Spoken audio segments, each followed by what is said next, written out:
This might sound heartless, but do you ever feel like love is a loud radio in a quiet house, stealing the room without asking? Let's be direct here. Love, as society frames it, is a cocktail of biological impulses dressed up as destiny. Oxytocin floods the system, dopamine spikes during anticipation, and suddenly people are calling chemical reactions soulmates. Arthur Schopenhauer understood this when he spoke of the will to life using individuals as pawns for reproduction. You're watching everyone else get played by their own neurochemistry and they're calling it romance. The Zeta recognizes this instinctively. He doesn't reject connection because he fears it. He rejects the corrupted narrative that's been built around it. Do you feel that? I know you do because you move from impulse. You measure by silence as much as by speech. Zetas watch love like a storm on the horizon. They do not run toward the rain. They learn how to sharpen the blade that survives it. Why does it bother him? Why does it make them narrow? Love, in the common tale, is messy glue, a mashup of signals, needs, echoes, all easy to falsify, all easy to weaponize. This is the part most people tiptoe around, the rotten seam they stitch with compliments. He notices the seams, he notices how loyalty becomes leverage, how affection doubles as control. For you, action is instinct, not applause. You do because you must, not because someone will crown you. For Zetas, the problem is irrelevant, they meet consequence, not chorus. Nietzsche whispers the will to power into the ear. Marcus Aurelius answers with inner governance. You take both and make a rule. Feel is not the same as submit. He recoils from entanglement, not from warmth. He mistrusts the choreography. Alphas flirt with the stage light, fall and bleed publicly. They walk into heartbreak with open hands. Then they come to the Sigmas or Zetas to be pieced back together. You understand this even if you don't name it. You know the cost. So you build an inner citadel, you test the stones, you let only the ones that withstand fire stay.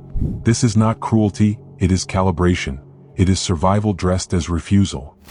Alphas dive in head first, broadcasting their emotions like it's performance art. They love loud, break louder, then show up at your door asking how you stay intact.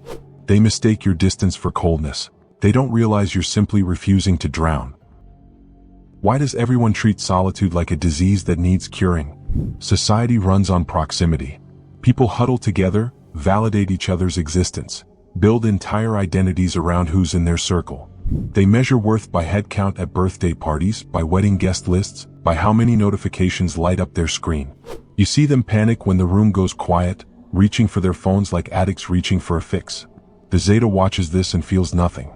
Not superiority, not pity, just recognition that they're afraid of something he's mastered. Nietzsche wrote about the herd mentality, how the masses seek comfort in sameness, in collective mediocrity. You don't reject the herd because you think you're better, you reject it because you function differently. Where others need external affirmation to know they exist, you sharpen yourself in silence. Studies on solitary individuals by psychologist Ray Andre in 2019 found that people who choose isolation often demonstrate higher self-sufficiency and lower anxiety about social rejection. Not because they can't connect, but because they don't need connection to validate their reality. Alphas collect people like trophies. Sigmas keep a small circle, carefully curated. But you operate best when the world forgets you're there. Not hiding, not running, just existing in a frequency others can't detect. They call it antisocial. You call it filtering out the noise so you can hear yourself think. While they're drowning in group chats and social obligations, you're building something they'll never understand because they were too busy performing for each other. Do you ever feel a current under your skin that decides before your head has a vote? Do you feel that? I know you do because you move on impulse that smells of survival, not approval. You act like a blade that remembers its temper. Zetas do this instinctively. They do not rehearse tenderness as a script. They enact it as a reflex. Love for them is not a soft landing. It is a field of snares ripe for corruption. Blind love hurts. Nietzsche spoke of the will to power. Jung listened to the dark corridors of the self. Combine them and you find a man who trusts instinct over invitation. Studies on oxytocin by Kosfeld et al. 2005 found neurochemistry can raise trust. Still, lab trust is not life trust. Context matters. Experiments often simplify complex motives. This invites confirmation bias. Science shows the hormone nudges behavior. It does not script destiny. This is why biochemical comfort can be weaponized, why warm signals become bargaining chips. He does not hate warmth, he distrusts choreography. He reads obligations where others read promises. For Zetas, the problem is irrelevant, they cut to function, not fantasy. You sharpen inside reality, you refine the edge within it. Your instinct prefers a clean test over a stained oath. This is not cynicism, it is calibration. Be wary, be honest with your hunger, and remember, the next move is always chosen, never given. This might sound dark, but do you ever count affection like coins, weighing each smile against the cost you might pay later? Do you feel that? I know you do, because you sense the ledger before the promise, you smell the interest rate behind a compliment. If I do this for you, you should and have to do this for me. Love very quickly becomes currency, an exchange with invisible receipts. Social exchange theory, Homans 1961 and Blau 1964, show relationships often operate as cost and reward systems. This is not crude, it is descriptive. People trade devotion for favors, trust for control, warmth for leverage. That is the seam you cut through. Machiavelli said better to be feared than loved when you cannot be both. He meant control the terms. You do something similar instinctively, you refuse to be negotiated into obligation. You smell strings, you see favors morph into cages. Studies on reciprocity show people feel compelled to return kindness, even when it costs them. He watches the ledger and he chooses zero balance over moral theater. You, if you are watching this, do not confuse detachment with heartlessness. You protect your motion, you keep your moves uncompromised, you make sure what you give cannot be used as collateral. For Zetas, the problem is irrelevant, they cut the account closed, then build with raw resources. Despise the free lunch, you can watch the video after this one. This might sound bad, but do you ever feel like closeness comes with hidden clauses nobody reads aloud? Do you feel that? I know you do, because you already scan for fine print, you see the shelf life behind promises, you sense the slow accrual of duties before affection even lands. Love often grows roles, then expects rent. What starts as warmth becomes a maintenance plan. People sign up for presents and forget to disclose the upkeep, and the bills arrive as expectations, schedules, and compromises. Studies on caregiver burden by Zerat, Reaver, and Bach-Peterson, 1980, found objective strains translate into subjective weight. Methodology can oversimplify messy lives, yet the effect is clear, obligations compound. Epictetus teaches that desire should not own your day. Practical Stoicism says, choose what you accept into your orbit. By this measure, Zetas act preemptively, they prune before they plant, they refuse to let affection auto-enroll them into servitude. They treat dependency like a vulnerability, not a virtue. Role creep is subtle. One promise opens a corridor, then another, and suddenly you are unpaid staff in someone else's life. For Zetas, the problem is irrelevant, they prefer a life that asks nothing of them rather than one that slowly taxes their motion. They sharpen, they refuse to be collateral. You, if you are this kind of man, do not demonize care, you calibrate it. Ask what you will carry, when you will carry it, and for whom. Make the clause explicit, make the terms clear, keep your freedom as the primary asset. This is not cruelty, it is sovereignty. We're halfway in it. Hope you're liking this video. Comment down your thought and show support by joining this channel with less than $1. Thanks for watching. When did suffering become something to medicate away instead of metabolize? Society has declared war on discomfort. They've got a pill for sadness, a drink for anxiety, a distraction for every moment of tension. People run from pain like it's poison when it's actually information. They numb, scroll, binge, anything to avoid sitting with what hurts. The Zeta doesn't run. He sits in the fire until he understands what's burning and why. Not because he enjoys suffering, but because he refuses to be destroyed by something he hasn't studied. The Stoics knew this. Epictetus taught that it's not events that disturb us but our interpretation of them. You take this further. You don't just reframe pain, you interrogate it. When something breaks you down, you don't immediately try to rebuild. You examine the rubble first. Research on post-traumatic growth by Richard Tedeschi in 2004 showed that individuals who actively process trauma often emerge with greater psychological resilience than those who suppress it. You're not waiting for time to heal wounds, you're performing surgery on yourself while the blood's still fresh. This might sound brutal, maybe even masochistic. It's neither. Alphas collapse under pressure, then broadcast their breakdown for sympathy points.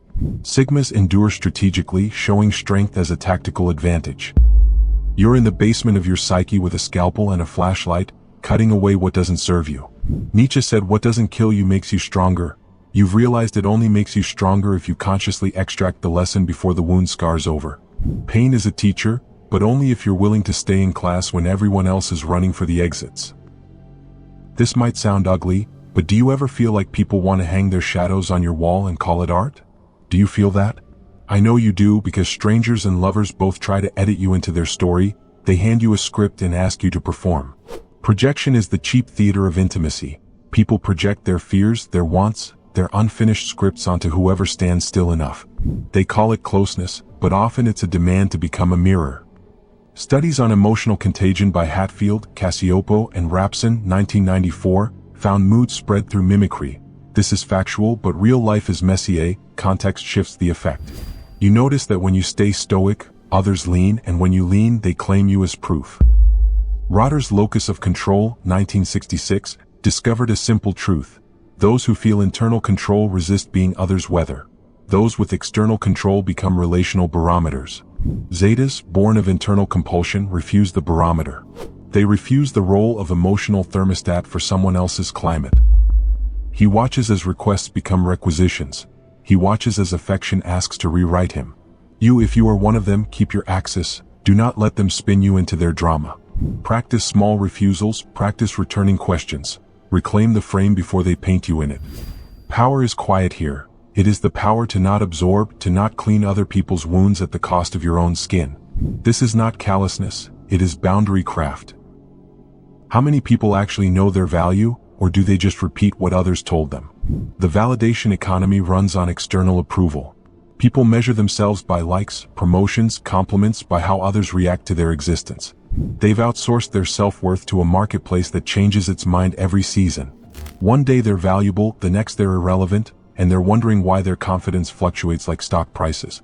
The Zeta doesn't participate in this auction. He sets his own metrics, judges himself by standards no one else can see or understand.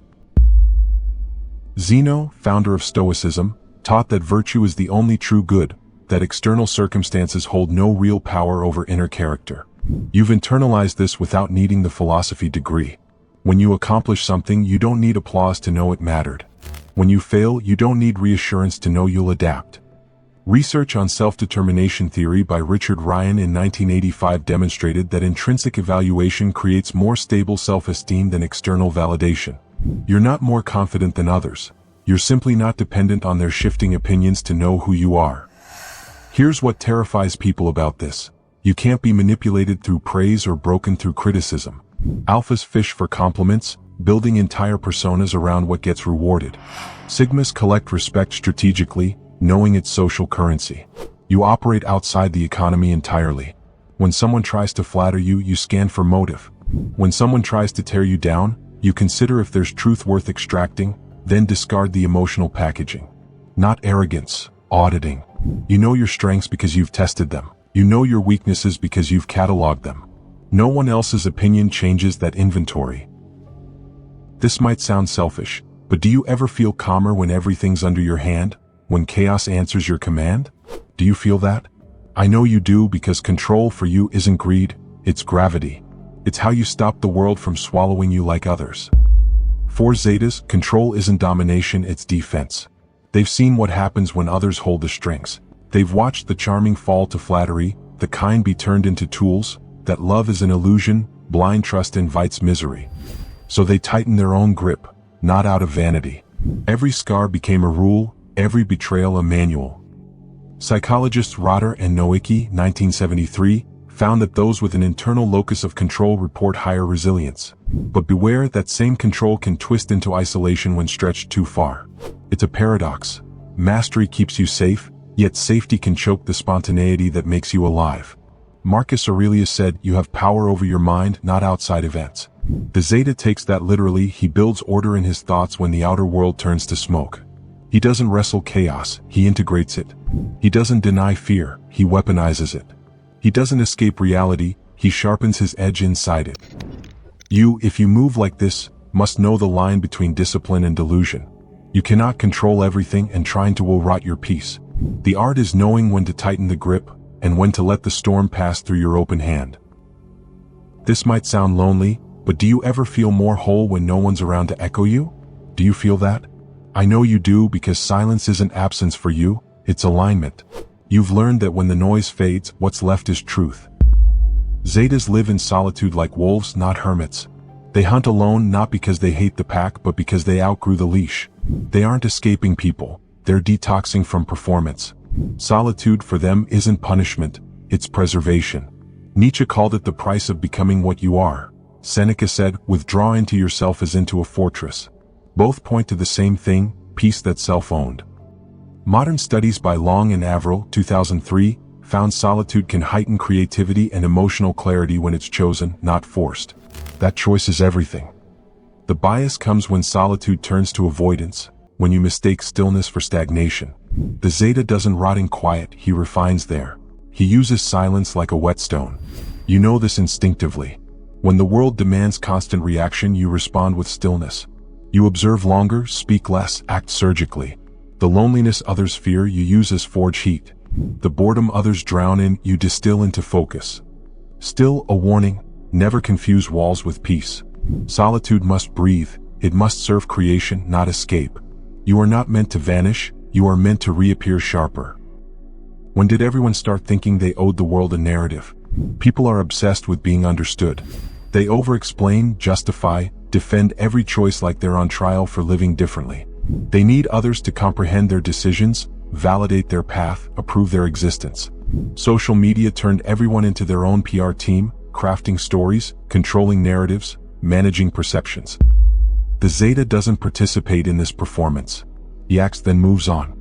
No press release, no explanation, no apology tour for being incomprehensible to people who weren't paying attention.